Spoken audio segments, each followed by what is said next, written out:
अस्सलामुअलैकुम वरहमतुल्लाहि वबरकातुहू। दोस्तों, कैसे हैं आप सब लोग? उम्मीद करता हूँ सारे भाई खैरियत से होंगे। मेरा नाम बाबर हुसैन है और आप लोग मेरा यूट्यूब चैनल देख रहे हैं। दोस्तों, आज की मेरी जो ये वीडियो है ये बहुत ही इम्पोर्टेंट वीडियो है, क्योंकि दोस्तों आज की इस वीडियो में मैं आप लोगों को बताने जा रहा हूँ कि आप लोगों का यूके का डन बेस वीज़ा कैसे लगता है और उसकी क्या क्या रिक्वायरमेंट्स हैं, और जो एजेंट हजरात हैं वो आप लोगों से कौन कौन से पेपर जो हैं वो रिक्वायर्ड करते हैं कि उसके बाद आप लोगों को यूके का वीज़ा लगता है। तो दोस्तों, इसकी क्या हकीकत है, आज की इस वीडियो में मैं आप लोगों को कंप्लीट इन्फॉर्मेशन बताने जा रहा हूं। तो दोस्तों, मेरी इस वीडियो को एंड तक देखिएगा। मुझे उम्मीद है कि मेरी इस वीडियो से आप लोगों को बहुत ज़्यादा फ़ायदा होगा। तो दोस्तों, इससे पहले अगर आप लोगों ने मेरे चैनल को सब्सक्राइब नहीं किया तो काइंडली मेरे चैनल को सब्सक्राइब ज़रूर कीजिएगा और बेल आइकन को भी प्रेस करें कि ताकि मेरी तमाम नए आने वाली वीडियो आप लोगों को बर वक्त मिलती रहे और मेरी हौसला अफजाई भी होती रहे। तो दोस्तों, चलते हैं आज के टॉपिक की तरफ। वह है दोस्तों यूके का डन बेस वीज़ा। यूके का जो डन बेस वीज़ा है उसकी हकीकत क्या है मैं आप लोगों को बता दूं। तो दोस्तों, एजेंट हजरात जो है वो जस्ट पासपोर्ट, आईडी कार्ड और फोटो और एफआर से ही लेते हैं और बोलते हैं कि जी हम आप लोगों का जो है वो यूके का डन बेस वीज़ा लगा देते हैं और उसके बाद आप लोगों से 15 से 20 लाख रुपए ले लेंगे। तो दोस्तों, इसके अंदर होता क्या है, जो फेक लोग होते हैं वो ऐसा काम करते हैं कि आप लोगों से जस्ट ये पेपर्स ले लेते हैं। उसके बाद जो बाकी जो पेपर्स होते हैं जैसे एनटीएन है, टैक्स रिटर्न है, बिजनेस के पेपर हैं, या आप लोगों की जो बैंक स्टेटमेंट है वो भी बोलते हैं वो हम खुद से बना लेंगे। तो दोस्तों, वो 99% लोग जो हैं वो उसमें फेक लगाते हैं पेपर्स। आप लोगों के पेपर्स नहीं होते, क्योंकि यूके का वीज़ा जो है वो ऑनलाइन भी अप्लाई होता है। तो बहुत सारे पेपर जो हैं वो लोगों के उनके पास रखे होते हैं, तो वो उसी में ही वो एडिट करने के बाद जो है वो आप लोगों के पेपर्स जो हैं वो अपलोड कर देते हैं।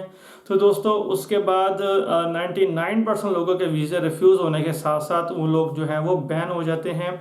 मुझे बहुत सारे लोगों की रिफ्यूज़ल्स आई हैं। तो दोस्तों, उसके ऊपर जो है वो लिखा होता है कि आप जो है वो 10 साल के लिए बैन हैं, क्योंकि आप लोगों ने फेक जो है वो पेपर्स अटैच किए थे।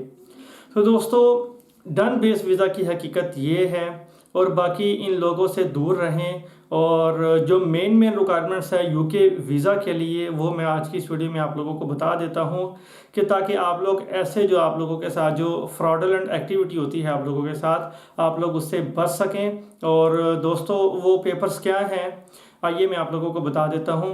तो दोस्तों, नंबर 1 जो है वो है आप लोगों का पासपोर्ट, आईडी कार्ड और आप लोगों की पिक्चर्स और एफआरसी। तो दोस्तों, इसके अलावा आप लोगों का जो सोर्स ऑफ इनकम है, यानी कि अगर आप लोगों की कोई जॉब है तो दोस्तों जॉब के पेपर्स जो हैं वो आप लोगों को लाजमी रिक्वायर्ड होते हैं कि आपका सोर्स ऑफ इनकम क्या है। तो दोस्तों, जो सोर्स ऑफ इनकम भी जो है ना वो भी आप लोगों के बैंक अकाउंट के अंदर जो है वो रिफ्लेक्ट होता हो कि आया आप जो बता रहे हैं कि मेरी ये इनकम है और मैं इस कंपनी में जॉब करता हूँ, तो आया उस कंपनी के बिहाफ पे जो है उस कंपनी के थ्रू आपके अकाउंट में इनकम आती है या नहीं आती। और दोस्तों, उसके अलावा अगर आपके अकाउंट में 2 से 3 लाख अगर इनकम आती है तो उसके ऊपर आप लोगों के जो एक्सपेंसेस हैं वो क्या होते हैं, यानी कि जो खर्चे जो हैं वो क्या हैं। और उसके बाद मुझे ये सेविंग होती है और इतनी अमाउंट जो है वो एंडिंग अमाउंट जो है वो मेरे अकाउंट में रखी हुई है। तो दोस्तों, फिर जो है वो आप लोगों को यूके का वीज़ा जो है मिलता है। दोस्तों, इसके साथ साथ जो मेन रिक्वायरमेंट है वो है अगर आप लोगों की कोई ट्रैवल हिस्ट्री है तो वो ट्रैवल हिस्ट्री के बारे में भी पूछते हैं कि आप लोगों की ट्रैवल हिस्ट्री क्या है। दोस्तों, थाईलैंड, मलेशिया, सिंगापुर, तुर्की और साउथ अफ्रीका या आप लोगों की कोई भी ट्रैवल हिस्ट्री है 2-4 मुल्कों की, तो आप लोग यूके का वीज़ा अप्लाई करें। बहुत अच्छे होते हैं चांसेस। अगर आप लोगों की 2-4 मुल्कों की ट्रैवल हिस्ट्री है तो आप लोगों को यूके का वीज़ा लाजमी मिलता है। तो दोस्तों, अगर कोई आप लोगों के कोई फ्रेंड्स वगैरह हैं यूके में, तो अगर आप लोगों को कोई स्पॉन्सर लेटर भेज देते हैं। स्पॉन्सर लेटर होता है कि एक मतलब एक रिक्वेस्ट होती है, उस पर वो लिखते हैं कि ये मेरा दोस्त है या ये मेरा इसके साथ रिलेशन है, ठीक है, मैं इसको बुला रहा हूँ और मैं इसके जो रिहाइश का और इसका फूड का मैं सारा एक्सपेंस जो है वो मैं उठाऊंगा, तो ये मेरे पास आके रहेगा। अपना एड्रेस भी लगाता है, जो होम की रिपोर्ट होती है, ठीक है, तो वो सारी रिपोर्ट जो है वो अपने साथ देता है। और अगर वो उसको स्पॉन्सर कर रहा है, यानी कि साथ साथ अगर उसके फंड्स भी सारे जो है वो खुद ही अगर उसने उठाने हैं, यानी कि उसकी फ़्लाइट का ख़र्चा, उसके वीज़ा का ख़र्चा A to Z। तो दोस्तों वो भी सारा प्लान जो है वो उसके अंदर लिख देता है, अगर आपका कोई वहाँ पे दोस्त अकारा कोई रिश्तेदार वगैरह है तो। अदरवाइज़ अगर वो नहीं है तो आपको होटल की रिजर्वेशन आप लोगों की लाजमी लगती है, और अगर वो कंफर्म्ड हो या पेड हो तो वो बहुत अच्छी बात है। अदरवाइज़ आप लोग अपने कार्ड से रिज़र्व भी आप लोग कर सकते हैं, यानी कि वो पे एट द प्रॉपर्टी, यानी कि जब आप लोग उस प्रॉपर्टी में जाएंगे तभी आप लोगों के पे होंगे, अदरवाइज आपने पे नहीं करने।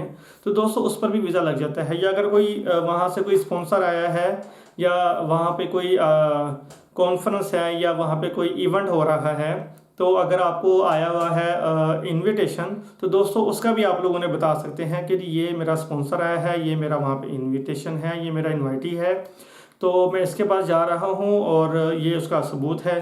तो वो ऑनलाइन सर्च करते हैं, देखते हैं आया ये वाकई में ये बंदा ये इस बात ठीक कर रहा है, तो दोस्तों इसकी बेस के ऊपर भी आप लोगों का वीज़ा जो है वो लग सकता है।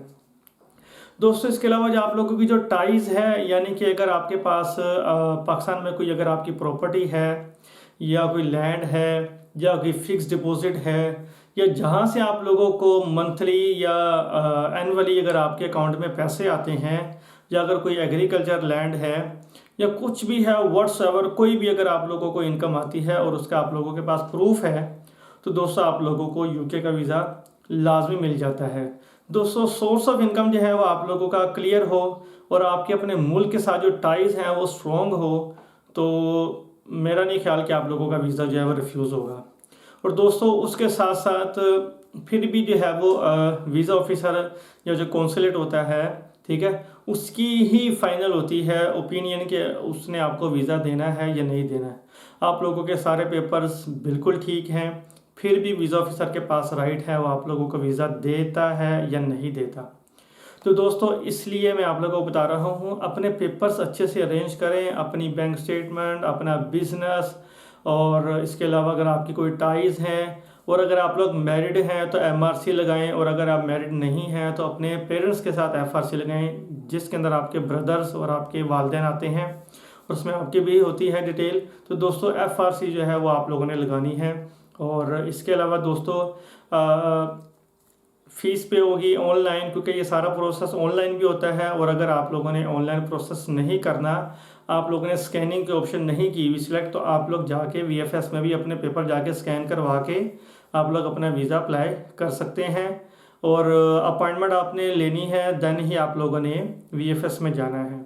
तो दोस्तों जो इसकी जो हकीकत थी और जो लोगों के साथ फ्रॉड होते हैं और लोग अपनी प्रॉपर्टियां सेल कर देते हैं, तो दोस्तों इसलिए मैं आप लोगों को बता रहा हूं कि ऐसे लोगों से दूर रहें। हाँ, अगर कोई बंदा आप लोगों को बोलता है कि जी मैं इतने पैसे लूँगा और ये सारे पेपर्स मुझे दें जो जो मैंने आपको अभी वीडियोस के अंदर बताए हैं, और वो सारे पेपर्स अगर आपने किसी के बिहाफ पे अगर आप लोगों ने अप्लाई करने हैं, तो दोस्तों वो सारे पेपर्स आपके ही होने चाहिए। उसको आपने बताना है कि जी मुझे इसका प्रूफ दें, ठीक है, और ये पेपर्स आप लोगों के अपलोड होंगे ऑनलाइन, तो देन ही दोस्तों आप लोगों ने अगले आदमी के ऊपर जो है वो ट्रस्ट करना है। अदरवाइज़ दोस्तों कोई फेक पेपर आप लोगों को लगाने की ज़रूरत नहीं है, तो कि उसका रीज़न बाद में ये निकले कि आप लोगों को वो 10 साल तक आप लोगों को बैन कर दे।